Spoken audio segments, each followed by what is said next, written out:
Welcome to another episode of the Michele Tafoya podcast, coming to you today from my childhood home in Southern California. I'll explain that in a minute.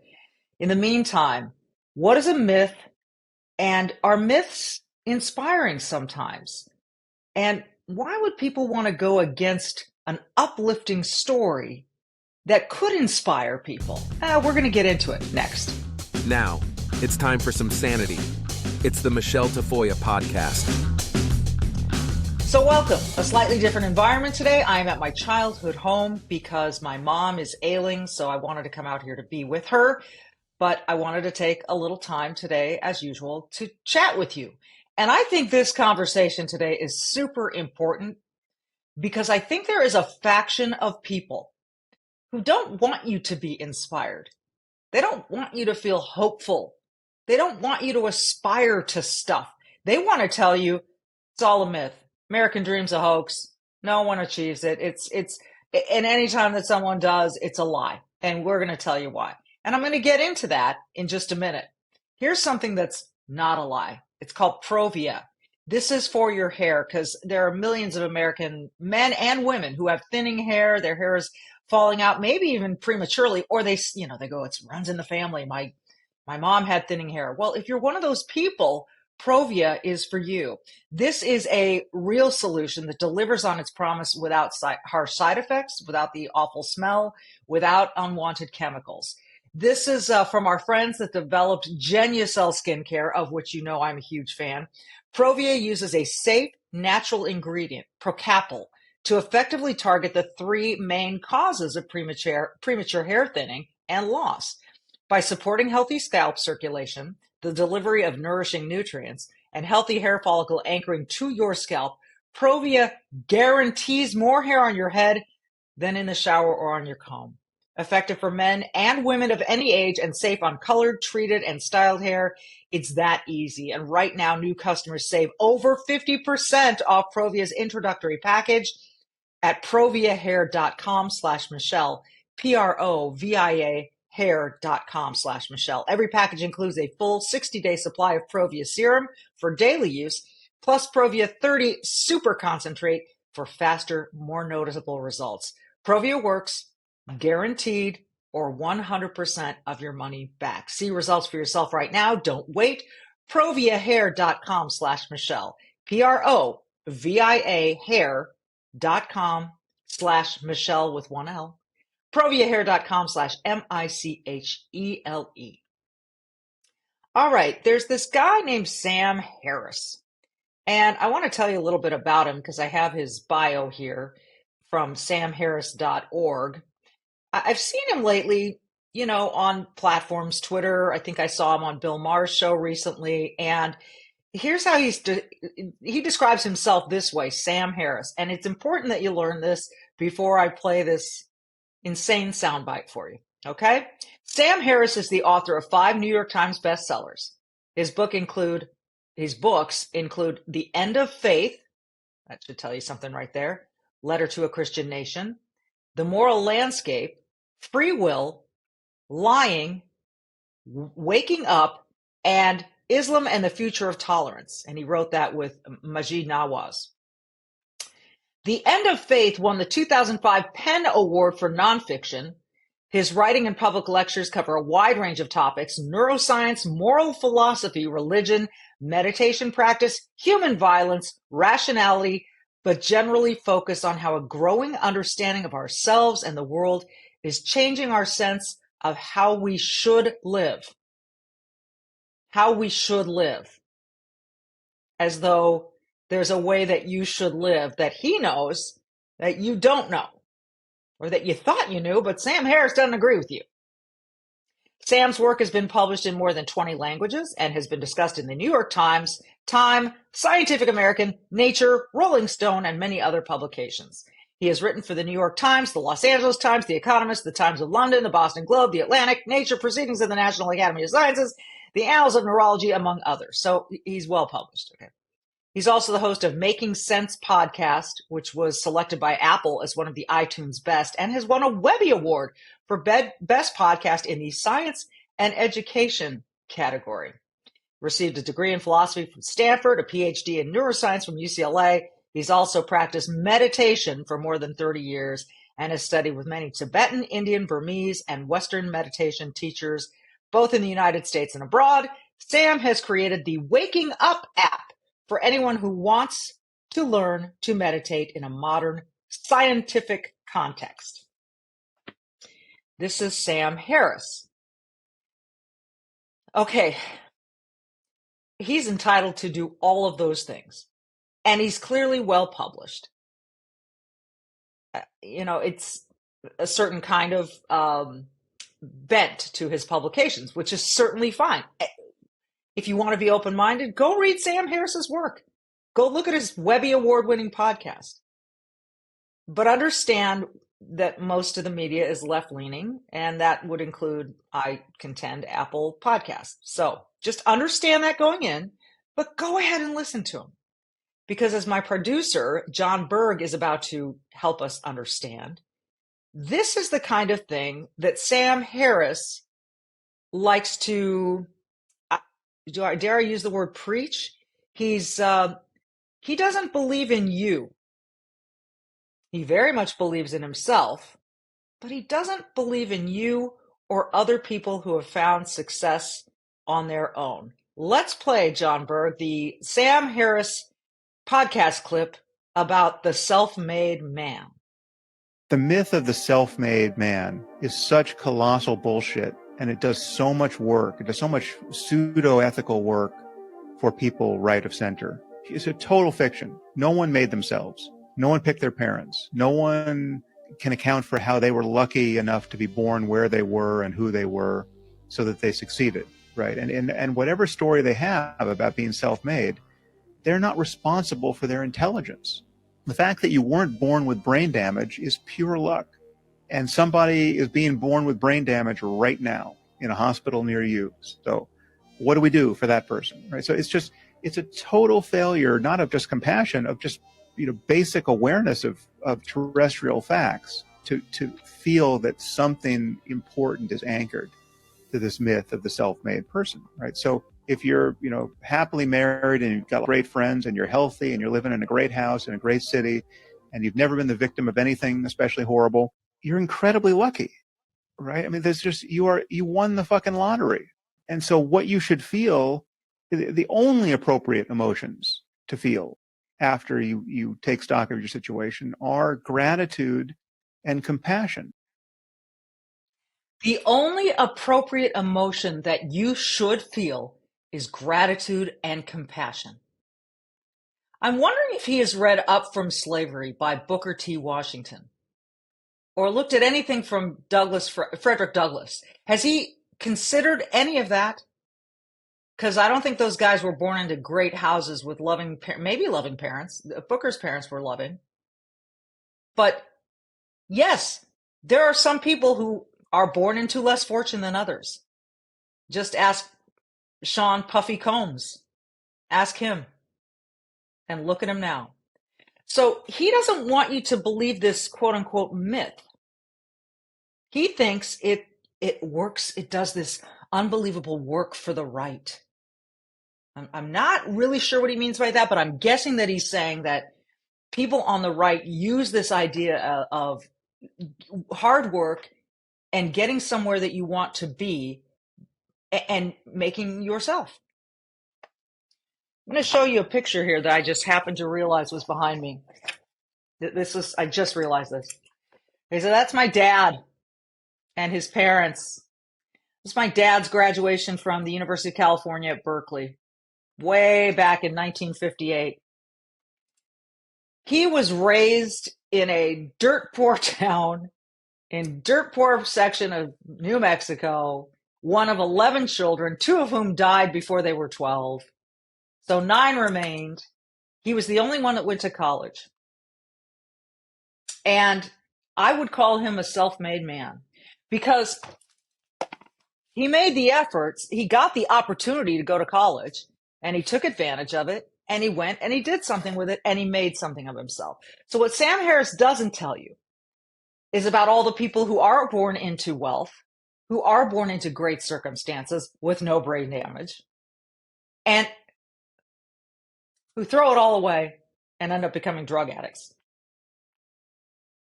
Is that self-made? I mean, don't we all make decisions every single day which explain why we get to where we get? He's suggesting that because there are people being born with brain damage, you can't consider yourself a self-made person because that person can't consider themselves. They don't have the ability to become a self-made person. Sam, I've met people with special needs who were not born as healthy as me, who have made a lot more difference in the world than you will ever make because they kept trying. So this notion that that this myth of the self-made man, because it does work for the right, is actually doing damage. You should not listen. You should not participate. You should not believe in an American dream. It's like telling someone, you know what, you shouldn't have faith in your religion either. You shouldn't, because and notice that he's written an anti-Christian book, but a pro-Islam book. So he's catering, right? He's catering to and for other people, and not people that he just doesn't agree with. I bring this up because this guy's got a podcast. He's appeared on Bill Maher. He's appeared on Megyn Kelly's podcast. And when I heard this 1 minute, 30-second piece of garbage, I just wanted to take it on. So, yeah, not everyone's born into the same zip code, Sam. But the number of people that are self-made in spite of that should not be called lucky or fortunate because they weren't born with brain damage. You are making this so simple, it's disgusting. John Berg, you're kind of a self-made man. I know you want to chime in. I got a really funny story about that, actually. Well, Sam, this is a red herring argument. I've never heard anybody imply that people are entirely self-made. Literally, to having somehow conceived them. I mean, that's not part of the argument that people have. You can't conceive yourself, right? You can't conceive yourself. You can't control where you're born. Yourself into the world. You can't do it. It's funny. He indirectly makes an argument for American exceptionalism by arguing how lucky we are to be born where we are. Did you notice that? It's very indirectly an argument for American exceptionalism, but I think these are red herring arguments. I don't think everybody feels blessed when they meet somebody who is obviously mentally disabled. That's going to taking an extreme example and saying, here's this person. None of your decisions had anything to do with your success. The only thing that made your success was that you aren't like this. This person. And it essentially makes a mockery of agency. We talk about agency, yes, and having having control over your own decisions in your life. And what this does is, just that doesn't have any weight in anyone's life at all. It's all that. And I think deeper down, he's implying that society is really responsible for your success or your failure. I think he would, I don't know. We'd have to ask Sam if he wants to come on. This reminds me of the phrase "misery loves company." It just sounds like he doesn't like people who adhere to the idea or who look up to the notion of a self-made man, and that he wants to take them down a peg. Well, okay, if that's the case, I mean, some people just resent others. I don't see broadly how that he implies that it's a nefarious thing doing all this damage, this myth, and I would. Tell me what damage is it undermining the state? Is that literally what you think? Because that makes him sound like a fascist when anything that undermines the authority of the state is a bad thing. I mean, that's coming from a pretty dark place in political theory. Well, so I would love to hear some clarification. Yeah, we would. There's a website that John sent me about the self-made man, and one of the men on the list that I mentioned earlier. And by the way, there are self-made women. I can tell you that even though Dan Le Batard tried to make it seem like I was only successful because of the National Football League, I would say there was a lot of work that went into, oh my God, untold amounts of work that went into where I wound up in relation to the National Football League. But let's talk about Sean Combs, born in 1969. Quote, he says, I've never been surprised about what happened to me. I've put in hard work to get to this point. It's like when you become a lawyer. If you're busting your ass, you're not surprised when you get your degree. I came in to win, you know? This is why I stay up late while other people are sleeping. This is why don't go out to the Hamptons. This is Sean Puffy Combs. Now, what is Sean Puffy Combs, for those of you that don't know who he is? Let me give you a little description of what he's done with his life. Puff Daddy, P. Diddy, whatever you want to call him. The name Sean Combs most deserves is that of self-made man.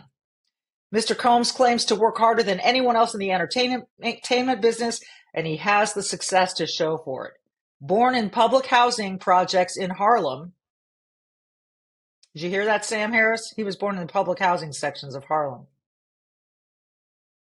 Not super lucky. Sean's father was shot to death when Sean was only 2. At age 12, Combs, who was too young to officially have his own paper route, found a way around the rule by taking over the routes of several older boys and giving them 50% of his earnings. So he took over a bunch of other paper routes from these older kids who were allowed to have them, did them for them, and said, I'll split it 50-50.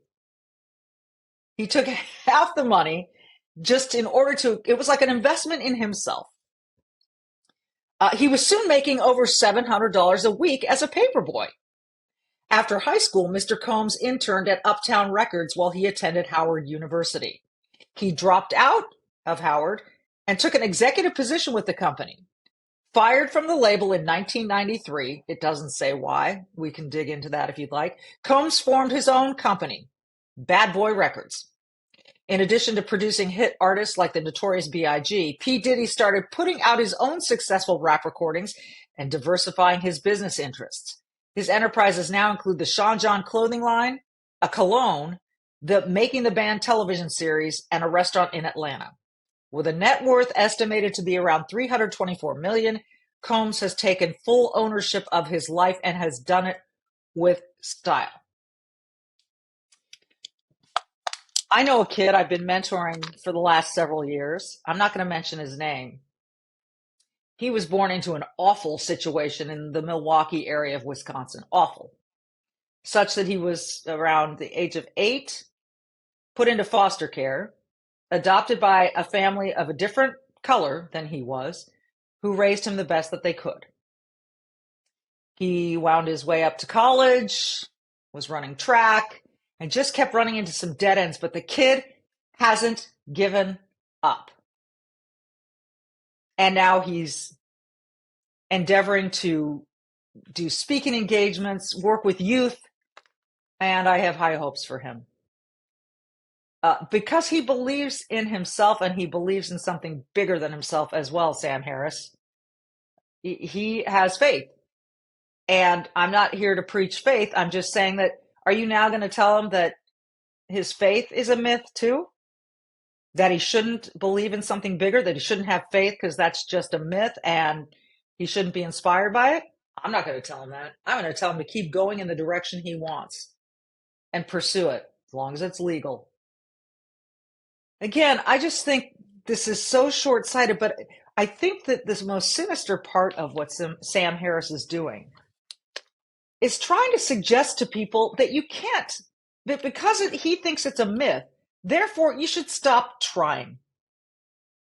You should stop trying to be a self-made person, man or woman. And you should just feel damn guilty because you were born healthy. You weren't born with brain damage. Or you should sit back and wait until the entire universe catches up with you, which it never will, before you feel good about moving on with your life. To me, it is sinister. It is not what we need right now. It's not what we ever need, to have someone tell us that he thinks you can't be a self-made person because not everyone can be a self-made person. There are just too many examples. Too many examples. Like I said, hey, Sam, I don't know if you've ever read Up From Slavery by Booker T. Washington. There's a self-made man. So this was important for me to talk about because I want to counter this argument. I want very strongly to counter this argument. This man thinks because he studied neuroscience or whatever and philosophy, unlike Sean Puffy Combs, who didn't finish college, which I would say worked in his favor, this guy wants to tell you that he knows better, that he knows what is better for you, that he knows that you should not be inspired, that he doesn't think you should take the hook of inspiration from people who have dug themselves out of lowly beginnings and found themselves at the highest heights. I'm not sure why he wants to do that. I'm not sure what he wants to accomplish. But what I can tell you is it's nothing productive. How is it productive? How is it positivity? How is it good? How is it encouraging? How is it inspiring? How is it uplifting to tell people, you're not self-made. Sorry, you can't be. It's impossible because you can't birth yourself. I mean, you didn't choose to come into this world, therefore you're not self-made. You didn't choose your zip code. I would also point to him again, and I said it earlier, but this is worth underscoring. There are a lot of people who come into the world with a ton of privilege, and they squander it because they make poor decisions.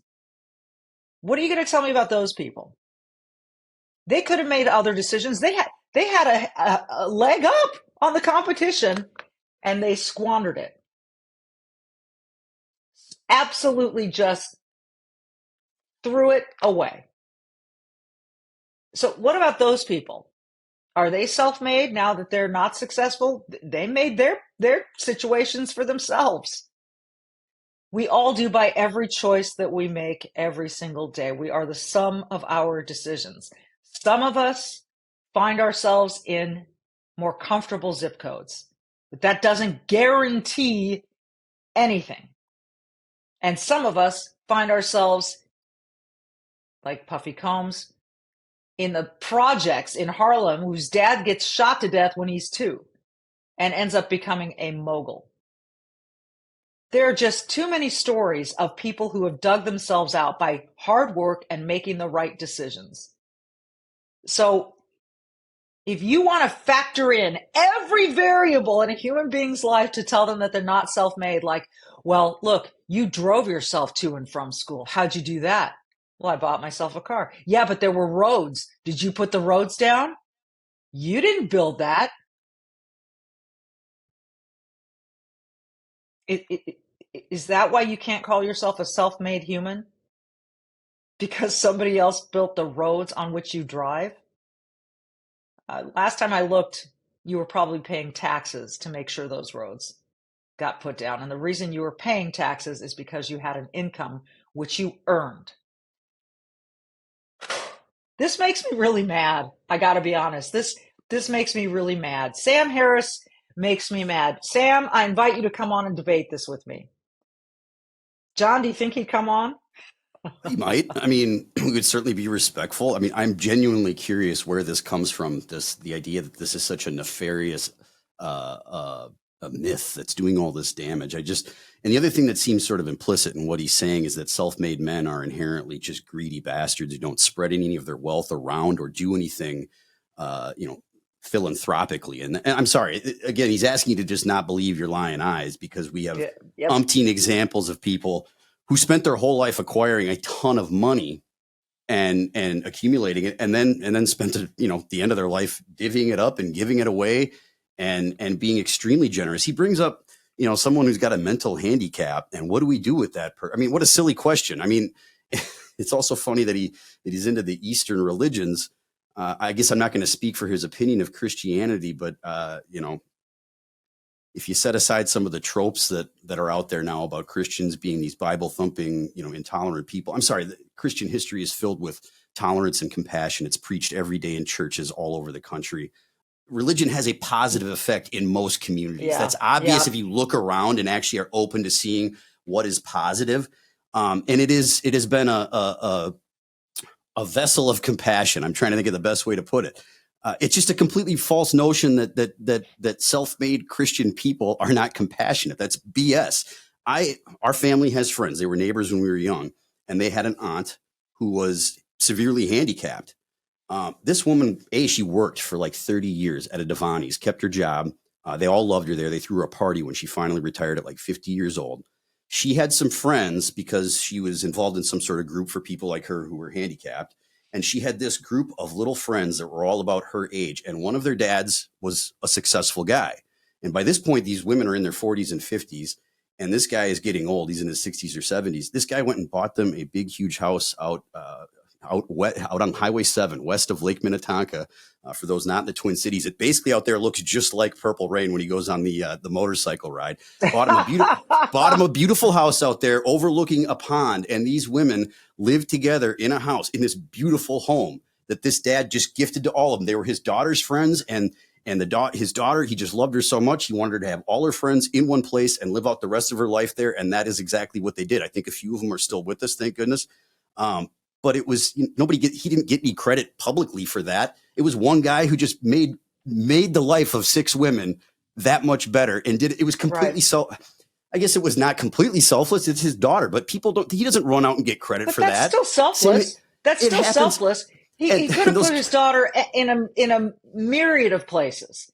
And he chose instead to give her independence, to give her friendship, to give her support and surroundings. And not just to bus her friends over, to put them right there in the house with them and bless all of their families. All of those families now knew that their loved one was taken care of by somebody who cared. I can't stress how compassionate, how gracious that is. And that's the kind of thing that just gets overlooked. It happens routinely. Yeah. I have one more important thought that absolutely coincides with this. I took human geography about a decade ago when I was still going to school. And I had a professor who was definitely of the left, and he had done charity work. He'd been in one of the international charity groups, not a Christian one, but he'd been all over. Tanzania was one place he spent a bunch of time, and he talked about how you get a whole different perspective on people of faith when you leave the United States and you see all the things happening all over the world, acts of compassion that are done by people. If you ask them straight up, why are you here doing this? They'll say, well, my faith just drives me to do this. That's why I'm here. He got a whole different perspective on that. Not only he drew, this is the guy who was of the left. He drew contrast. Sam Harris would talk about all the things the state does and the community, whatever word you want to use for it. When people start to internalize that, whole societies, like say the French, where, the government is supposed to take care of all sorts of stuff, their charitable giving plunges. He brought this up, my professor. He brought up, he had all the numbers too. Charitable giving by the United States, across the world, and then charitable giving by all these other countries. And if you had just the governments and had what the governments gave, the United States was 15th or something. It wasn't that high. But then if you took private donations from the United States and took that into account, it absolutely dwarfed every other nation. No one had a chance of catching up to the United States in charity. And it was because of private charity, not because of what the government does. And he made this point. I have to give this professor credit. He made the point. When a society at some point just decides, well, the government should handle all this stuff for us. At that point, they stop being as charitable. They stop giving. They stop being as caring towards individuals. So the idea that you want to undermine that individuality, again, the effects of, he's not taking into account all the good things that happen on a daily basis by individuals who have the freedom to do it and take that opportunity to do that. He's just denying all of that, just swiping it away and going, you didn't build that argument, that's which what I just said. I'm so sick of hearing that I could puke. And that's all I got, Michelle. All right. Don't puke. Don't puke. We don't want to see that on this podcast or hear it, frankly. All right. That's why I said that, how'd you get to work today? I drove on a street. Who put that street down? You didn't build that. Therefore, you cannot be considered a self-made man. So what, do I have to walk then to work to consider myself a self-made human? It's an argument that really makes me angry because what it tells those who are willing to listen and accept it is that you don't have agency. Is that if you weren't born in the right zip code, if you weren't born into a great family, then you can't be a self-made man because somebody else has brain damage. So feel guilty, feel like crap because you were born with good health. And don't try to make anything of your life because you can't call yourself a self-made person. Or just acknowledge, everyone else did it for me, or I was lucky. I had good parents. Again, I don't know what he's trying to accomplish, but nothing positive has come out of this except that it's stirred up in me, which I guess this is positive, even more of a desire to tell anyone who will listen, whether you're a podcast listener or not, that you do have agency, that every decision you can make that is yours to make and yours to succeed or fail by. And they will stack themselves one on top of the other until you get the result that comes from that. Does that guarantee you billions of dollars? No. Nothing guarantees you anything. But you give yourself a whole hell of a lot of better chance the harder you work. The old saying, the harder I work, the luckier I get, you will find that that applies to just about any profession, any walk of life, anything you can imagine. The harder I work, the luckier I get. It's just that people don't want you to work hard. They want you to sit back. They want you to languish for some reason. They want you to let other people do for you. They want to rely on the government for everything. And that's a podcast for a whole nother day, for when we let some sort of central planning outfit organize our lives for us so that we have to knock on somebody's door in order to get everything that sustains us. Try to envision that. Try to envision that. So, Sam Harris, I don't know you. This is an open invitation to come onto this podcast and talk to me. Because it doesn't matter that you and I disagree unless we really debate it out. So I hope you'll come on. Yeah, I hope you'll come on. In the meantime, I'm going to say it. These two things require agency. Be brave and do good. You have the agency to be courageous. You have the agency to do good with every decision that you make in your life. That does not guarantee peace, prosperity, and a long life, but it guarantees you a whole hell of a lot better of a chance of those things.